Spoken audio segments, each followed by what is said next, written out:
What makes an it girl?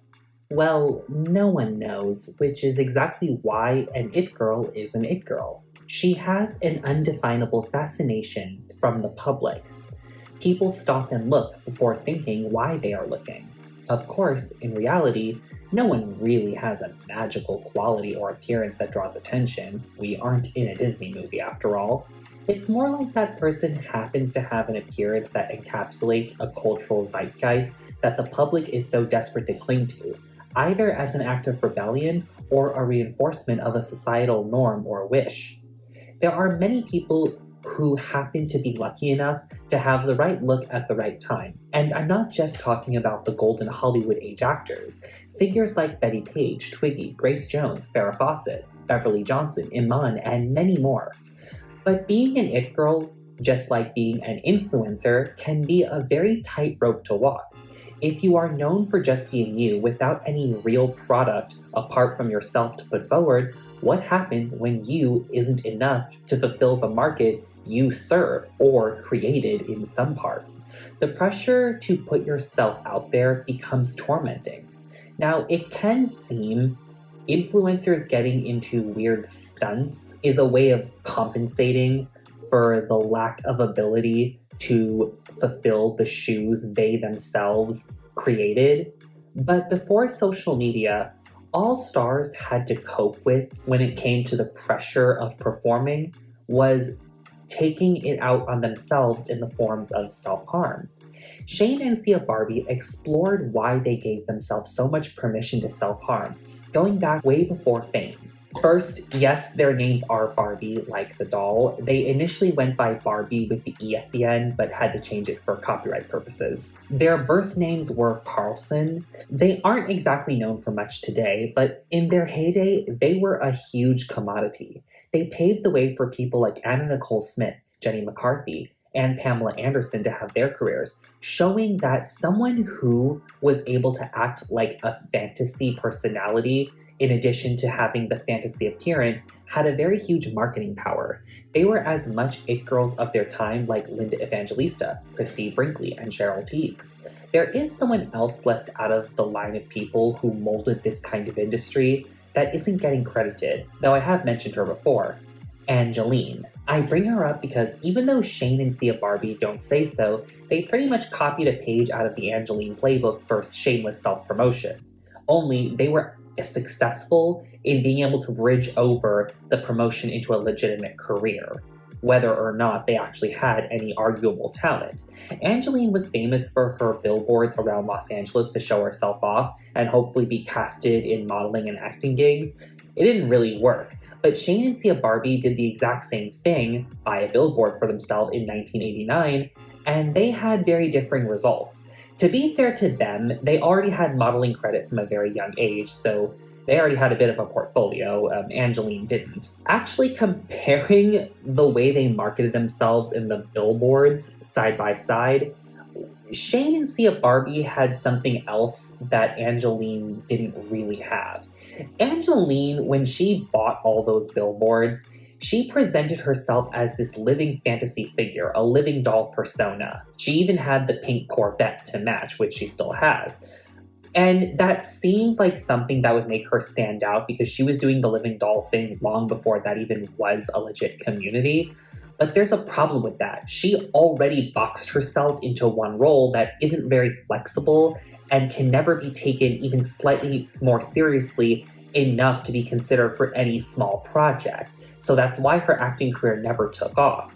Shane and Sia Barbi, well, they naturally did look like Barbie, so I mean, yeah, you could say they were kind of living dolls, but they weren't at all presenting any specific kind of personality to go with their appearance. They were just showing a lot of skin because sex sells, which is why they became Playboy staples before Pamela Anderson.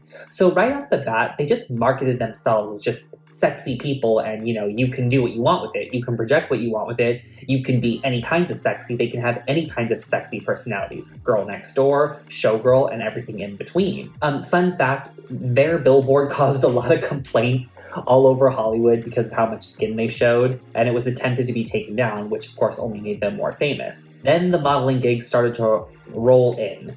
They modeled for Chanel, Mugler, Jean Paul Gaultier, John Galliano, and many more. And then, of course, the twins were put on the cover of Playboy in the September 1991 issue, which broke a record by selling out in less than 2 weeks. Of course, Hefner honored them by getting them another billboard. It's interesting to note that society loves to build up sexy blonde people and then tear them down. And like Paris Hilton, Pamela Anderson, and even Heidi Montag, the Barbie twins were ridiculed in TV shows and the news for being dumb blonde bimbos. I wonder if it's maybe to compensate for the internalized guilt that we give so much pretty privilege to people. But anyway, the deals were flooding in for Shane and Sia Barbie. They did more magazine covers and pinup shoots. They also launched a calendar and in a way kind of pioneered the calendar industry, which people still buy to this day, which I'm very surprised at. It was a huge success, and they went ahead and translated that into more huge selling products. They actually had so many different product lines. I'm very surprised. As many product lines as there are licensing deals for Betty Boop and I Love Lucy stuff. I mean, I guess when you adopt the name Barbie, it's kind of a given, because they showed they weren't just good at selling other people's products, they could be a product of themselves. And paparazzi shots of them also became valuable. They even had negatives of their pictures stolen and were held at ransom to get back before they leaked. And they had to sue Hustler magazine for running stolen test pictures in their magazine that were meant to promote a supplement line. From the early 90s to the late 2000s, they just had all sorts of ventures going. Posters, comic books, trading cards, house supplies, their face on a sex toy line at Spencer's. Now, given how many media figures have come and gone since then, this doesn't seem that impressive. But what I find impressive about them is their names had a lot of cash value to the licensing business by just being them and doing what they were doing. Other people in their camp had to branch out to other forms of fame to keep their names relevant, like music, acting, TV presenting, or fashion business. But Shane and Sia Barbie never had to do that. Maybe it was the twin thing that gave them an advantage. Many people could look at them and think, wow, they had it so easy. They had just career opportunities shoved to them by being born beautiful. And yes, that is kind of true, but Shane and Sia Barbie were a product of a harsh reality no one should have to go through. Shane and Sia Barbie would open up about their tough childhoods much later on, after they dealt with and recovered from anorexia. In the height of their fame, they kept quiet about their background or just made it seem like they just had a very average childhood in a lot of ways. And in a lot of ways they did, and in more ways they didn't. The twins were born with the last name Carlson in San Diego in 1963. They grew up on a ranch, which instilled a love of animals, which they carried throughout their entire lives, even to this day. Their parents were a huge anomaly. It was all sorts of kinds of dysfunctional. Their father was a very conservative Christian, and their mother was a liberal feminist who came out as a lesbian. So talk about an odd couple there. Both of them struggled with alcoholism. In fact, Shane and Sia alluded that all of their extended family were addicts in some way, in one way or another. Shane and Sia both were attended to in a lot of ways, and in a lot of ways they were very neglected. They were aided a lot in living what they described a very athletic life, but they also said their emotional needs were not well cared for. They actually feared being abandoned by their parents. So the very young years are strange because they said they developed disordered eating at age 7. They started to binge eat for comfort because they said it helped combat the negative emotions their parents were giving them. They said they were eating 20 boxes of Girl Scout cookies a week, which those are some neglectful parents. What parents are able to have a situation at home set up that their kids have access to that much junk food on their own, eating unsupervised? And why would it be possible for a child to even be able to get that many cookies? But also around this time, they were modeling. So, I mean, I guess they weren't gaining weight. So I find that interesting. I actually wonder if the parents might have bullied them into losing weight so they could model. I also wonder if maybe bullying their daughters was a way to have common ground because they had so many differences as a bonding tactic. Shane and Sia admitted their relationship with food was just very messed up. They said they took comfort in food, not just for the taste, but because food had so much representation to them at a young age. For example, they gave a story at 4th of July barbecues, they felt patriotic for eating hot dogs. So that was a sense of pride for them, which I find interesting because I don't think hot dogs existed at the time of this country's founding. I have to wonder if putting too much love into food was a way of scapegoating the emotional neglect of their parents. They say they feared their parents, but also appreciated the attention they got in terms of being able to care for animals and being athletic and exercising. I just think that when it comes to parents as bad as those, the big issue apart from the neglect was very mixed messages. For example, like they said, growing up on a ranch and their father's religion, when they were little girls, they wanted to grow up to be either nuns or veterinarians as a kid.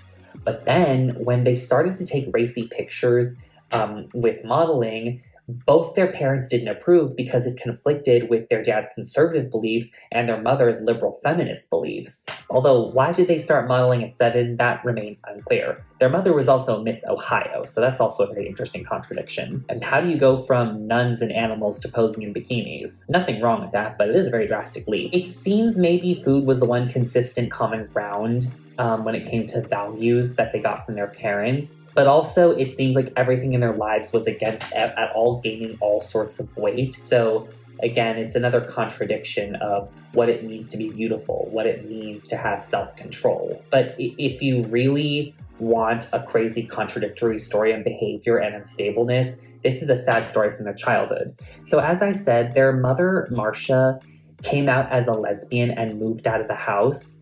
So she moved to West Hollywood, which was and still is a very well-known LGBTQ haven in the Los Angeles area. And according to Shane and Sia, their mother had numerous open lesbian affairs, including with quite a few famous out and proud lesbians at the time.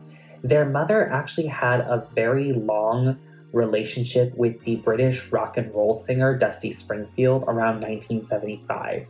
The two women lived together, and they were together for 12 years. Shane and Sia said that Dusty Springfield became their kind of godmother. They were close to her, which seems nice, but I looked into Dusty Springfield, who has a very complicated and dysfunctional history also.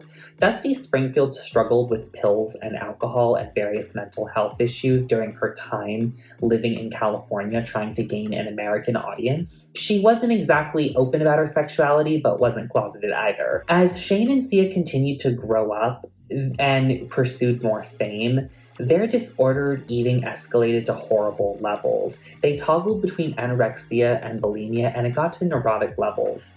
They wanted to lose weight so badly, they once rented a separate apartment to keep it bare of food and had a friend lock them in it. And when they got starved, they actually broke out of the apartment to eat. They went on a strictly fruit diet and would only eat 3 watermelons a day. They also tried to go 40 days without eating as a biblical reference for walking 40 years in the desert. In the late 90s, they confronted their problems and got treatment. And they would go to rebrand themselves as wellness figures, talking about body image and recovery. They did interviews about their eating disorders and wrote a book called Dying to Be Healthy. They spoke extensively about nutrition and recovery. They actually went and got a degree in nutrition. Here's a bit of an interview they did with CBS News. Sia Barbi. Any 12-step program is the best, including for ones associated with someone who is sick because it is a family disease. They can only get help if they want it. Shane Barbi. The reason why fellowship works a little better than therapy, although I definitely recommend therapy as well, is because people who are in denial of this disease, which is in the main part of the disease, the denial, will be more likely to acknowledge their own disease by hearing someone else talk about their own disease rather than a therapist talking to them. Why was it so difficult for you to accept you had a problem? Sia Barbi. It is easier to deal with things thinking you are normal, not dysfunctional. Shane Barbi. It wasn't obvious with our weight, which is the main symptom to look at. It was our behavior that was more like an addict. And our mother was also the top therapist for alcohol and drug addict, and I was so glad I didn't have that. It was hard to admit that I had another big problem. Do you feel you struggle with a disorder that has made you both stronger people? Sia Barbi. What it did more than stronger, because that's relative, it made me see it and made me grateful one day at a time. What's also interesting is Shane and Sia Barbi were considered to aid Anna Nicole Smith in an intervention. They were asked by Anna's manager to help them with the intervention, but they declined. So here's what I think. Being public sexual figures didn't start their eating disorder. That was way before, when they were very little. But in a weird twist, I think them being very public sexual figures both hurt them and helped them further. First, they had each other for support, and they admitted they were codependent, but also having someone to keep them accountable when they wanted to recover also made it easier. Since then, they became animal rights activists, and Shane married actor Ken Wall. Although their bodies were criticized for being unrealistic, what cannot be denied is their brand was a lot about being proud of themselves and loving their image.